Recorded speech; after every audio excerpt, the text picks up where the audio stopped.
State level നമ്മൾ ജില്ലയിൽ നിന്ന് കൊണ്ടുപോയിട്ടുള്ള 3 ഐറ്റംസിലും എ ഗ്രേഡ് കിട്ടിയിട്ടുള്ള സെൻറ് ജോസഫ് പാവറട്ടി സ്കൂളിലെ പ്രിൻസിപ്പളാണ് നമ്മുടെ കൂടെയുള്ളത്. ഫാദർ പോൾ പി റാഫേൽ അച്ഛനാണ്. അച്ഛാ, ഇപ്പോൾ ഈ ഒരു സന്തോഷമുള്ള നിമിഷമാണെന്ന് പറയേണ്ട ആവശ്യമില്ല, കാരണം നമ്മൾ കൊണ്ടുപോയ ഐറ്റംസിലൊക്കെ എ ഗ്രേഡാണ്. തൃശ്ശൂർ ജില്ലയ്ക്ക് ഒരുപാട് വർഷങ്ങൾക്ക് ശേഷം ഈ ഒരു വലിയ നേട്ടം കിട്ടാനായിട്ട് നമ്മുടെ സ്കൂളും നമ്മുടെ കുട്ടികളും അതിൻ്റെ ഒരു ഭാഗമായിരിക്കുകയാണ്. അപ്പോൾ ഈ ഒരു സന്തോഷം എങ്ങനെ പങ്കുവെക്കും? അതിയായ സന്തോഷമുണ്ട്. നമുക്ക് ഈ വിദ്യാലയത്തിൽ നിന്ന് നമ്മുടെ ജില്ലയ്ക്ക് 3 എ ഗ്രേഡുകൾ സമ്മാനിക്കാനായതിൽ 2 വിദ്യാർത്ഥികളാണ് നമുക്ക് ഈ എ ഗ്രേഡുകൾ കൊണ്ടുവന്ന് തന്നത്, അഭിഷേകും ഗിരിധറും. അഭിഷേക് 2 ഐറ്റത്തിൽ പങ്കെടുത്തു, 2 ഐറ്റത്തിനും എ ഗ്രേഡാണ് കിട്ടിയത്. ഗിരിധർ ഒരൈറ്റത്തിലാണ് പങ്കെടുത്തത്, അതിനും എ ഗ്രേഡ് കിട്ടി. ഇവരുടെ 2 പേരുടെയും പ്രത്യേകത, ഇവർക്ക് 2 പേർക്കും ഒരു പ്രൊഫഷണൽ ടച്ച് ഉണ്ട് എന്നുള്ളതാണ്. 2 പേരും നമ്മുടെ ഭാവി താരങ്ങളായിട്ട് മാറുക എന്നുള്ളതിൽ ഒരു സംശയവും വേണ്ട. അവർ അത്രയും ഡെഡിക്കേഷൻ ഉണ്ട് ഈ കുട്ടികൾക്ക്. 12 വർഷത്തോളമായി ഗിരിധർ ഈ മൃദംഗം തന്നെ അഭ്യസിച്ചുകൊണ്ടിരിക്കുന്നു എനിക്ക് തോന്നുന്നു. കാരണം അത്രയും ചെറുതിലേ മുതൽ അവൻ ആ ഒരു താള ബോധമുണ്ട് എന്നാണ് ഞാൻ മനസ്സിലാക്കിയിട്ടുള്ളത്. ഈ കുട്ടിയെ സംബന്ധിച്ച് പേരൻസും വളരെയധികം പ്രതീക്ഷയോടെയാണ് ഈ കുട്ടീനെ കാണുന്നത്. ഞങ്ങളുടെ എല്ലാ അധ്യാപകരുടെയും ഒരു പ്രതീക്ഷയാണ് ഗിരിധർ ഭാവിയിൽ ഒരു നല്ല മൃദംഗ വാദ്യ കലാകാരനായി തീരുന്നുള്ളത്. അതുപോലെ തന്നെ നടന വിസ്മയമാണ് നമ്മുടെ അഭിഷേകിൻ്റെ മുഖത്ത് വിരിയുക. അഭിഷേക് സ്റ്റേജിൽ കയറി കഴിഞ്ഞാൽ അഭിഷേക് നമ്മളോട് സംസാരിച്ചു കൊണ്ടിരുന്ന ഒരു അഭിഷേകേ അല്ല. അഭിഷേകിന് അത്രയും അധികം ആ ഭാവങ്ങൾ ആ സമയത്ത് മുഖത്ത് വിരിയും. അഭിഷേകിന് ഒരു പ്രത്യേകതയുണ്ട് അതിനകത്ത്. സാധാരണ ഒരു ഡാൻസുകാരുടെ പോലെയല്ല. അതിപ്പോൾ തുള്ളൽ കലയും അതുപോലെ തന്നെ നാടോടി നൃത്തവും ഇത് രണ്ടും അവന് നല്ലതുപോലെ ഇണങ്ങുന്നുണ്ടെന്ന് നമുക്ക് ഒറ്റ നോട്ടത്തിൽ തന്നെ ആ ഒരു പ്രാവശ്യം കണ്ടാൽ മതി നമുക്ക് മനസ്സിലാകും. അത്രയും നല്ല ഒരു കലാബോധമുള്ള അതുപോലെ തന്നെ ഭാവിയുള്ള ഒരു വിദ്യാർത്ഥിയാണ്. ഞങ്ങളുടെ വലിയ പ്രതീക്ഷയാണ്. ഇപ്പോൾ നമ്മൾ സ്കൂളിൽ ഒരുപാട് മത്സരങ്ങളും പരിപാടികളും ഒക്കെ ഉണ്ടാവാറുണ്ടല്ലോ. അപ്പോൾ ഇവരുടെ ഒരു പെർഫോമൻസ് ഒക്കെ അവിടെയൊക്കെ കാണാറുണ്ടോ മുൻപ് തന്നെ? ഉണ്ടല്ലോ. കഴിഞ്ഞ വർഷം SSLCക്ക് തന്നെ ഈ വിദ്യാർത്ഥികൾ സ്റ്റേറ്റ് ബോർഡ് കലോത്സവത്തിന് പോയി അവിടെ നിന്ന് എ ഗ്രേഡ് വാങ്ങിച്ചു കൊണ്ടുവന്നവരാണ് 2 പേരും. നമുക്കറിയാം അവരുടെ ഇപ്രാവശ്യം പോകുമ്പോഴും നമുക്കൊരു കോൺഫിഡൻസ് ഉണ്ടായിരുന്നുണ്ടാവുമല്ലോ. അതുകൊണ്ട് അതെ ഇവരുടെ വേറൊരു പ്രത്യേകത പോകുന്നതിന് മുൻപേ വന്ന് അനുഗ്രഹം ചോദിച്ചിട്ട് പോകുന്നുള്ളതാണ്. വളരെ ഒരു എളിമയും വിനയഭാവമുള്ള നല്ല വിദ്യാർത്ഥികൾ വന്ന് അനുഗ്രഹം ചോദിച്ചിട്ടാണ് പോയത്. പ്രാർത്ഥിച്ചു. ഞങ്ങൾ അധ്യാപകർ ഞാനും എല്ലാവരും പറഞ്ഞു എ ഗ്രേഡ് കിട്ടും, എ ഗ്രേഡ് വാങ്ങിച്ച് നിങ്ങൾ വരുമെന്ന്. അതുപോലെ തന്നെ അവർ വന്നു. അപ്പോൾ എന്തായാലും കൺഗ്രാജുലേഷൻസ്. നമ്മുടെ കുട്ടികൾ ഇങ്ങനെ നല്ല റിസൾട്ട് ആയിട്ട് വരുമ്പോൾ അതിൻ്റെ പിന്നിൽ നമ്മുടെ സ്കൂൾ അധ്യാപകരും അച്ഛനൊക്കെ അതിന് വലിയ പങ്ക് വഹിക്കുന്നുണ്ടല്ലോ. അപ്പോൾ അതിൻ്റെ ഒരു സന്തോഷം ഞങ്ങളും പങ്കുവയ്ക്കുകയാണ്. തൃശ്ശൂരിന് ഈ ഒരു അഭിമാന നേട്ടം ഉണ്ടാക്കിയതിൽ നിങ്ങൾക്കും വലിയൊരു പങ്കാണുള്ളത്. അപ്പോൾ ഞങ്ങൾക്കും ഒരുപാട് സന്തോഷം. Thank you. തീർച്ചയായിട്ടും അതുണ്ട്. നമ്മുടെ വിദ്യാർത്ഥികളെ സംബന്ധിച്ച് ഇവിടെ വരുമ്പോൾ ഞങ്ങളുടെ ഒരു പ്രതീക്ഷയാണ് അവരെ കരിക്കുലർ ആൻഡ് കോ കരിക്കുലർ ആക്ടിവിറ്റീസിൽ മുഴുവനുമായിട്ട് പങ്കെടുപ്പിക്കുക എന്നുള്ളത്. ഈ വർഷത്തെ നമ്മുടെ റവന്യൂ തലത്തിൽ നമ്മുടെ വിദ്യാലയം ഇങ്ങനെ കയറി നിൽക്കുകയായിരുന്നു. ഹയർ സെക്കൻഡറി വിഭാഗത്തിൽ 2ാം സ്ഥാനമാണ് നമ്മുടെ 218 ഹയർ സെക്കൻഡറി വിദ്യാലയങ്ങളിൽ നിന്ന് വെച്ച് മത്സരിച്ച് കഴിയുമ്പോൾ നമ്മൾ നോക്കുമ്പോൾ 218-ൽ 2ാം സ്ഥാനം നമുക്ക് കിട്ടിയെന്നുള്ളത് തന്നെ ഇവരുടെ ഒക്കെ തന്നെയാണ് അതിൻ്റെ വലിയ അധ്വാനം. വളരെ ഡെഡിക്കേഷനാണ്. എനിക്ക് ഈ കുട്ടികളുടെ പേരൻസിനെ സംബന്ധിച്ച് മാതാപിതാക്കൾ വളരെയധികം താല്പര്യമുള്ളവരാണ്. അവരതിന് കുട്ടികളെ പ്രോത്സാഹിപ്പിക്കുക, അതോടൊപ്പം തന്നെ അധ്യാപകരോടും വളരെ നല്ല പെരുമാറ്റമാണ് വിദ്യാർത്ഥികൾക്കും മാതാപിതാക്കൾക്കും അവരുടെ കുടുംബത്തിന് തന്നെ മുഴുവനുള്ളത്. അതുമാത്രമല്ല ഈ വർഷം ഈ വിദ്യാലയത്തിൻ്റെ സിൽവർ ജൂബിലി വർഷം കൂടിയാണ്. ഈ വർഷം വിദ്യാർത്ഥികൾ ഈ ജൂബിലി ഇയറിൽ ഈ വിദ്യാലയത്തിന് നൽകിയ വലിയ സമ്മാനം കൂടിയാണെന്ന് ഞാൻ പറയട്ടെ. അതൊരു പ്രത്യേക സന്തോഷം തന്നെയാണല്ലോ. സിൽവർ ജൂബിലി വർഷം തന്നെ നമുക്ക് ഈ ഒരു ഇരട്ടി മധുരം എന്ന് പറയുന്ന പോലെ അല്ലേ? അതെ ഇരട്ടി മധുരമായി. വലിയ സന്തോഷമുണ്ട്. മാത്രമല്ല ഈ ജൂബിലി ഇയറിൽ തൃശ്ശൂർക്ക് തന്നെ കപ്പ് കിട്ടുകയും ഇവിടുത്തെ കുട്ടികൾ അതിൽ സംഭാവന ചെയ്തു പോയിന്റ് എന്ന് പറയുന്നതും അതിൻ്റെ ഇരട്ടി മധുരം തന്നെയാണ്. അതെ, തീർച്ചയായിട്ടും. ഒരുപാട് സന്തോഷം. Thank you. നമസ്കാരം. ഞാൻ വായിക്കുന്നത് ചതുരശ്ര ജാതി ത്രിപുട താളം 2 തനിയാവർത്തനം.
തൃശ്ശൂർ റവന്യൂ കലോത്സവത്തിൽ മൃദംഗവാദനത്തിൽ ഫസ്റ്റ് കിട്ടിയിട്ട് സ്റ്റേറ്റ് ലെവലിൽ പോയിട്ട് അവിടെയും A ഗ്രേഡ് കിട്ടിയിട്ട് വന്നിട്ടുള്ള ഗിരിധറാണ് നമ്മുടെ കൂടെ ഉള്ളത്.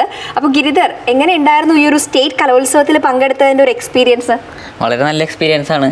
നല്ല എന്താ പറയുക, ഗ്രേഡിൽ നിന്ന് ഉപരി നല്ലൊരു എക്സ്പീരിയൻസ് ആണ് അവിടെ പോയിട്ട് ഇതിനൊക്കെ പങ്കെടുക്കാൻ സാധിച്ചതിൽ വളരെയധികം സന്തോഷമുണ്ട്. ഇതിപ്പോൾ 2ാം തവണയാണ് നമ്മൾ സ്റ്റേറ്റ് കലോത്സവത്തിൽ പങ്കെടുക്കുന്നത്. കഴിഞ്ഞ പ്രാവശ്യം അതായത് SSLCക്ക് പഠിക്കുന്ന സമയത്തും മൃദംഗത്തിൽ പോയിട്ടുണ്ടായിരുന്നു. ഇതിപ്പോ 2ാം തവണ അടുപ്പിച്ച് നമ്മൾ വീണ്ടും പോയിരിക്കുകയാണ്. എത്ര നാളായി മൃദംഗം പഠിക്കാൻ തുടങ്ങി? ഞാൻ 12 വർഷത്തിന് മുകളിലായി. അപ്പോ അതായത് ചെറിയ വയസ്സിലാ, ഒരു 4-4.5 വയസ്സിൽ തുടങ്ങിയതാണ് പരിപാടി. അപ്പൊ വീട്ടിലാരെങ്കിലും ഇങ്ങനെ ഈ ഒരു ടേസ്റ്റ്?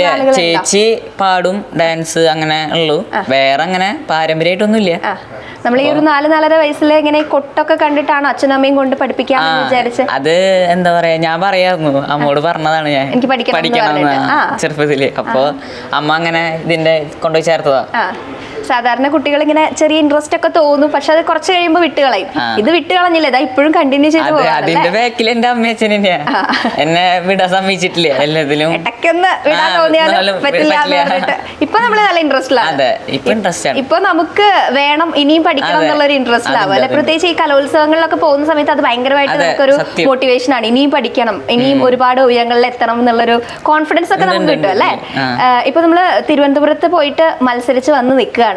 അപ്പോൾ A ഗ്രേഡാണ് കിട്ടി എന്ന് അറിഞ്ഞ സമയത്ത് എന്താ തോന്നി? ആരെ ആദ്യം വിളിച്ച് പറഞ്ഞ എനിക്കിങ്ങനെ കിട്ടിയിട്ടുണ്ട് എന്നൊക്കെ? ആദ്യം എന്റെ മാഷിനെ തന്നെയാണ് ഞാൻ വിളിച്ചത്. എന്റെ മാഷിനോടാണ് ഞാൻ ആദ്യം വിളിച്ചു പറഞ്ഞത്. ഓ സാറിന് ഭയങ്കര സന്തോഷം. മാഷിന്റെ പേരെന്താ? സാറ് കലാമണ്ഡലം വിഷ്ണു ചിന്താമണി, ഗുരുവായൂർ. അപ്പോൾ സാറിന്റെ അടുത്താണ് ഞാൻ 12 വർഷമായിട്ട് പഠിക്കുന്നത്. അപ്പോൾ സാറിനെ വിളിച്ച് പറഞ്ഞപ്പോൾ അതായിരുന്നു എനിക്ക് ഭയങ്കര സന്തോഷമായത്. പിന്നെ അച്ഛനും അമ്മയൊക്കെ എടുത്തുള്ളതുകൊണ്ട് പിന്നെ വിളിച്ചു പറയണ്ടേ. അങ്ങനെ പിന്നെ നമ്മള് സ്കൂളിൽ വരികയാണെങ്കിലും എല്ലാവരുടെ മുമ്പിൽ കുറച്ച് സ്റ്റാർ ആവും. കുറച്ച് ദിവസം നമ്മൾ ഇനി സ്റ്റാർ ആണ്. പിന്നെ അത് അല്ല, പിന്നെ കൂട്ടുകാരൊക്കെ ഭയങ്കര സപ്പോർട്ടാണ് ഇതിനൊക്കെ. ഭയങ്കര എന്താ പറയാ, കൺഗ്രാറ്റുലേഷൻ ഒക്കെ ഭയങ്കര സപ്പോർട്ടാണ് പിള്ളേരൊക്കെ. ആണല്ലേ, ഒരുപാട് പേര് സ്റ്റാറ്റസ് ഒക്കെ ഇട്ടിട്ടുണ്ട്. സ്റ്റോറി സ്റ്റാറ്റസ് ഒക്കെ ഇട്ടിട്ടുണ്ട്. പിന്നെ ഇനി നമ്മൾ നോക്കുകയാണെങ്കിൽ തൃശ്ശൂരിന്റെ കാര്യം എടുക്കുകയാണെങ്കിലും തൃശ്ശൂരിന് ഇത്രയും വർഷങ്ങൾക്ക് ശേഷം സ്വർണ്ണക്കപ്പ് കൊണ്ടുവരാനായിട്ട് സഹായിച്ചതിൽ നമ്മുടെ ഒരു വലിയ പങ്കാണുള്ളത്. അത് അതിനാണ് സന്തോഷം. എനിക്ക് ഗ്രേഡ് കിട്ടിയതിനുള്ള സന്തോഷം തൃശ്ശൂരിന് എന്താ പറയാ കുറെ കാലത്തിന് ശേഷം, 26 വർഷത്തിന് ശേഷമാണ് കിട്ടിയത്. അപ്പൊ അതിൽ ഒരു പോയിന്റ് മാറിയെങ്കിൽ നമ്മൾ സെക്കൻഡ് അല്ലെങ്കിൽ ഇത് ഷെയർ ചെയ്യേണ്ട അവസ്ഥയായിരുന്നു. അപ്പൊ നമ്മൾ അതില് വലിയൊരു പങ്കാണ് വഹിച്ചിട്ടുള്ളത്. അപ്പൊ അതിൽ പാർട്ടാവാൻ പറ്റി എന്നുള്ളത് ഭയങ്കര പ്രൗഡ് ആയിട്ടുള്ള ഒരു കാര്യമാണ് അല്ലേ. വളരെയധികം സന്തോഷം അതില് പാർട്ടാവാൻ പറ്റി എന്നുള്ളത്. ഇനി ഈ ഒരു മൃദംഗത്തിന്റെ നമ്മൾ ഇനി എന്താ അതിനെ കുറിച്ച് ഭാവി നമ്മൾ ഇനിയും കണ്ടിന്യൂ ചെയ്ത് പഠിക്കും? അതെ, ഞാൻ ഇതെന്തായാലും നിർത്തുന്നില്ല, കണ്ടിന്യൂ ചെയ്ത് പോകണം എന്നാണ് എൻ്റെ ആഗ്രഹം. അപ്പൊ നമുക്ക് ഇങ്ങനെ എപ്പോഴും സപ്പോർട്ടായിട്ടുള്ള അച്ഛൻ നമ്മുടെ കൂടെ ഉണ്ട്. അപ്പൊ അച്ഛനെ കൂടെ വിളിച്ചാലോ? അപ്പൊ ഇതാണ് ഗിരിധറിന്റെ അച്ഛൻ. മൃദംഗം പഠിക്കണം എന്നിങ്ങനെ ചെറുപ്പത്തിൽ പറഞ്ഞ സമയത്ത് തന്നെ 4-4.5 വയസ്സിൽ ഒരു കുട്ടിക്കളി എന്നുള്ള രീതിയിൽ വിട്ടുകളയാതെ കൊണ്ട് മൃദംഗം പഠിക്കാനായിട്ട് ചേർത്തു. ഇപ്പൊ ദാ ഇങ്ങനെ നല്ല നല്ല വലിയ വലിയ നേട്ടങ്ങൾ കൊണ്ടുവന്നിരിക്കുകയാണ്. നമുക്കൊരു അഭിമാനമായിട്ട് മാറുകയാണ് മകൻ അല്ലേ. എന്താ തോന്നുന്നത് ഈ ഒരു സമയത്ത്? വളരെ സന്തോഷമുണ്ട്. ഞാൻ ആക്ച്വലി ഈ ഒരു പങ്കെടുക്കാനുള്ള ഒരു അവസരത്തിന് വേണ്ടി മസ്കറ്റിൽ നിന്ന് ഒരാഴ്ചത്തെ ലീവിന് വേണ്ടി വന്നതാണ്. തിരുവനന്തപുരത്ത് കൊണ്ടുപോയിട്ട് സ്റ്റേറ്റ് ലെവലിൽ പോകാനായിട്ട് വന്നതാണ്. അപ്പോൾ അത് വന്നു, അത് 1ാം സ്ഥാനം അല്ലെങ്കിൽ A ഗ്രേഡ് കിട്ടിയപ്പോൾ വളരെയധികം സന്തോഷമുണ്ട്. ഇതിനേക്കാൾ ഉപരി ഞാനിവിടെ ഇല്ലാത്തതുകൊണ്ട് അമ്മയാണ് എല്ലാ കാര്യങ്ങളും ശ്രദ്ധിക്കാറ്. അമ്മയുടെ മോട്ടിവേഷനും അമ്മയുടെ താല്പര്യമാണ് ഏറ്റവും പ്രധാനമായിട്ടുള്ളത്. അമ്മയ്ക്ക് ഇന്നിപ്പോൾ വരാനൊരു അസൗകര്യം ഉണ്ടായതുകൊണ്ട് മാത്രമാണ് ഇപ്പോൾ വരാഞ്ഞത് ഇതിന്. ഓക്കെ, അമ്മയുടെ കാര്യം പറയുന്നുണ്ടെങ്കിലും അച്ഛനോട്ട് മോശമല്ല. കാരണം ഈ ഒരു പരിപാടിക്ക് വേണ്ടിയിട്ട് ലീവ് എടുത്ത് മസ്കറ്റിൽ നിന്ന് വന്നിരിക്കുകയാണ്. അച്ഛൻ പറയുന്നു അമ്മ ഇതിനേക്കാൾ ഇൻട്രസ്റ്റ് ആണെന്ന്. അപ്പൊ ഇവരുടെ വീട്ടിൽ അച്ഛനും അമ്മയും സ്വാഭാവികമായിട്ട് അങ്ങനെയാണ്. ഞാൻ നാട്ടിലില്ലല്ലോ, അപ്പൊ എല്ലാ കാര്യങ്ങളും ശ്രദ്ധിക്കുന്നത് അമ്മയാണ്. അപ്പൊ വിടാതെ പിന്തുടരുന്നുണ്ട് അമ്മ. അപ്പോൾ അത് വളരെ സന്തോഷം ഞങ്ങൾക്ക് എല്ലാവർക്കും, വീട്ടിലുള്ള ഞങ്ങളുടെ ബന്ധുക്കൾക്കും എല്ലാവർക്കും. എൻ്റെ സുഹൃത്തുക്കളെ പല കൂട്ടായ്മകളുണ്ട്, അതിലൊക്കെ ഇവനെ ഉണ്ട്. ഏറ്റവും അതിലുപരി ഇപ്പോൾ ഞാൻ അറിയപ്പെടുന്നത് ഗിരിധറിൻ്റെ അച്ഛൻ എന്ന പേരിലാണ്. അതാണ് ഞങ്ങളെ സംബന്ധിച്ചിടത്തോളം ഏറ്റവും സന്തോഷകരമായിട്ടുള്ളൊരു കാര്യം. ചെറുപ്പത്തിൽ കലോത്സവത്തിലൊക്കെ പങ്കെടുത്തിട്ടുണ്ട് അങ്ങനെയുള്ള? ഇല്ല, ഞാൻ ഇവിടെ ഈ പവർട്ടി മകൻ പഠിച്ച സ്കൂളിൽ തന്നെയാണ് പഠിച്ചത്, അത്രേ ഉള്ളൂ. അല്ലാതെ കലാവിനും, പക്ഷെ കലയോടും ഇതിനോടൊക്കെ വളരെ താല്പര്യമുണ്ട്. വളരെ അതുകൊണ്ടാണ് മോനെ മോളൊക്കെ ഡാൻസും തീർച്ചയായിട്ടും. പിന്നെ ചെറുപ്പത്തിൽ തന്നെ മോന് വാദ്യോപകരണങ്ങളോടൊരു ഇഷ്ടം ഉണ്ടായിരുന്നു. ചില വാദ്യങ്ങൾ സ്വന്തമായിട്ട് കൊട്ടുമ്പോൾ അങ്ങനെ പാട്ടയും ഇതൊക്കെ വെച്ചിട്ട് അതിൽ ഇങ്ങനെ ചെയ്തിരുന്നു. അപ്പോൾ തന്നെ നമ്മൾ ഒരു സ്പാർക്ക് കണ്ടിരുന്നു. അപ്പോൾ അത് പിന്നെ പരിപോഷിപ്പിക്കാന്നുള്ള അച്ഛനമ്മമാരുടെ ഒരു ഇതാണല്ലോ. നമ്മളായിട്ട് അവരുടെ ഭാവി അല്ലെങ്കിൽ ഒരു ഇൻട്രസ്റ്റ് ഉണ്ടെങ്കിൽ അത് പരിപോഷിപ്പിക്കണ്ടേ. അപ്പോൾ അതിനുവേണ്ടി എല്ലാ ഇതും ചെയ്യുന്നുണ്ട്. മാത്രമല്ല ഇങ്ങോട്ട് ഗുരുനാഥനുണ്ട്, വിഷ്ണു ചിന്താമണി പറഞ്ഞല്ലോ, ഗുരുവായൂർ. പുള്ളി വളരെ സപ്പോർട്ടാണ്. അപ്പം പുള്ളിയുടെ ഒരു ശിഷ്യൻ നന്നായിട്ട് വരണം എന്നുള്ള ആഗ്രഹം ഇതുകൊണ്ട്. അപ്പോൾ പ്രത്യേക പരിഗണന പുള്ളി കൊടുക്കാറുണ്ട് ശിഷ്യന്. അങ്ങനെയൊക്കെ വന്നു. അപ്പോൾ അച്ഛനും അമ്മയുടെ ആ ഒരു സപ്പോർട്ട് ഇതൊക്കെ കേൾക്കുമ്പോൾ തന്നെ മനസ്സിലാവുന്നുണ്ട് ഭയങ്കര സപ്പോർട്ട് ആടുന്നു. അപ്പൊ അതുകൊണ്ടൊക്കെ തന്നെ ഗിരിധറിനും ഇതൊരു റെസ്പോൺസിബിലിറ്റി കൂടിയാണല്ലോ ഇപ്പൊ. നമ്മുടെ ഇൻട്രസ്റ്റ് എന്നുള്ളതിനുപരി അച്ഛനും അമ്മ ഇത്രയും നമുക്ക് വേണ്ടി ചെയ്തു തരുമ്പോ അവർക്ക് നല്ല സന്തോഷം കൊടുക്കുക. അമ്മയുടെ ഭയങ്കര ഒരു ആഗ്രഹമായിരുന്നു. കഴിഞ്ഞ കൊല്ലം തൊട്ട് പറയണ എനിക്ക് നീ സ്റ്റേറ്റ് പോയി കാണണം അങ്ങനെ. അപ്പൊ നമ്മള് അതിന്റെ കൂടെ ഒന്ന് പിടിച്ചു മാത്രം. പിന്നെ അമ്മ ആണെങ്കിൽ ഫുള്ള് പറയും എനിക്കൊന്ന് സ്റ്റേറ്റ് പോയി കാണണം നീയൊക്കെ അങ്ങനെ. അപ്പൊ അമ്മയുടെ ഒന്നല്ല 2 പ്രാവശ്യം. ഇനി അടുത്ത കൊല്ലം നമുക്ക് പോവാം. പിന്നെ അതുപോലെ നമ്മൾ ഈ കലോത്സവത്തിന്റെ ഒരു എക്സ്പീരിയൻസ് പറയുമ്പോഴേ, കലോത്സവം എന്ന് പറഞ്ഞു കഴിഞ്ഞാൽ അതൊരു എന്താ പറയാ, ഒരു വേറെ ലോകമാണ്. അത് പോയവർക്ക് അതിന്റെ ആ ഒരു സന്തോഷം ആ ഒരു പറഞ്ഞാൽ മനസ്സിലാവുള്ളൂ. അപ്പോൾ ഗിരിധരനെ സംബന്ധിച്ചിടത്തോളം അതെങ്ങനെയാ കാണുന്നത്? ആ ഒരു കലോത്സവത്തിൽ ഏറ്റവും ഇഷ്ടപ്പെടുന്ന അല്ലെങ്കിൽ ഒരിക്കലും മറക്കില്ല എന്ന് തോന്നുന്ന കാര്യങ്ങൾ എന്തൊക്കെയാ? കലോത്സവത്തിൽ ഓരോ തവണയും ഓരോ എക്സ്പീരിയൻസ് ആണ്. പിന്നെ സമയത്തിൻ്റെ ആയാലും. പക്ഷെ ഇപ്രാവശ്യം നല്ല ടൈമിംഗ് ആയിരുന്നു. എല്ലാം അധികം വൈകിട്ടൊന്നുമില്ല. പിന്നെ എന്താ പറയുക, രാത്രിയൊക്കെ വേദി കാണാനൊക്കെ ആയിട്ട് പോകുമ്പോൾ അവിടുത്തെ ലൈറ്റിങ് പരിപാടി, പിന്നെ ജഡ്ജ്മെന്റ് നല്ല ജഡ്ജ്മെന്റ് ആണ് എല്ലാ പ്രാവശ്യവും. അതെ, ജഡ്ജ്മെന്റിനൊരു പ്രശ്നമില്ല. നല്ല ജഡ്ജ്മെന്റ്. അവിടുത്തെ സംഘാടകരായാലും സ്റ്റേജ് ആയാലും മൈക്ക് ഒക്കെ നല്ല ഇതാണ്. നമ്മളവിടെ വായിക്കുമ്പോൾ തന്നെ നമുക്കൊരു പ്രത്യേക ഫീൽ, നമ്മൾക്ക് തന്നെ ആസ്വദിക്കാൻ പറ്റുന്നുണ്ട്. സാധാരണ ഇങ്ങനെ കലോത്സവമൊക്കെ നടക്കുന്ന സമയത്ത് പല പല പരാതികൾ ഉണ്ടാവാറുണ്ട്. ഇപ്രാവശ്യം അപ്പോൾ അങ്ങനെയൊന്നും ഇല്ലാതെ നല്ല രീതിയിൽ ഉള്ള ഒരു ഇതായിരുന്നു അല്ലേ? ഒരു നമുക്ക് തന്നെ അങ്ങനെ ഒരു ഫീൽ ചെയ്തു അല്ലേ? നല്ലൊരു എക്സ്പീരിയൻസ് ആണ്. എല്ലാവരും എന്താ പറയുക, കൂടുതൽ ഇങ്ങനെ പ്രാക്ടീസ് ചെയ്യുക, നന്നായി പ്രാക്ടീസ് ചെയ്തിട്ട് കലോത്സവത്തിലൊക്കെ ഫസ്റ്റ് കിട്ടുക, എന്നിട്ട് പോവുക. നല്ലൊരു എക്സ്പീരിയൻസ് ആണ്, മറക്കില്ല. അതെ. പിന്നെ നമുക്ക് ലൈഫ് ലോങ് ഓർത്തിരിക്കാനായിട്ട് നല്ല നല്ല ഓർമ്മകളായിട്ട് തിരിച്ചു പോരാ അല്ലേ? അപ്പൊ എന്തായാലും ഇനിയും അടുത്ത വർഷവും സ്റ്റേറ്റ് ലെവലിൽ പോകാൻ പറ്റട്ടെ, എ ഗ്രേഡ് തന്നെ കിട്ടട്ടെ. ഇനിയും മൃദംഗത്തിൽ ഒരുപാട് ഉയരങ്ങളിൽ എത്താനായിട്ട് ഗിരിധറിന് സാധിക്കട്ടെ. All the very best. Thank you.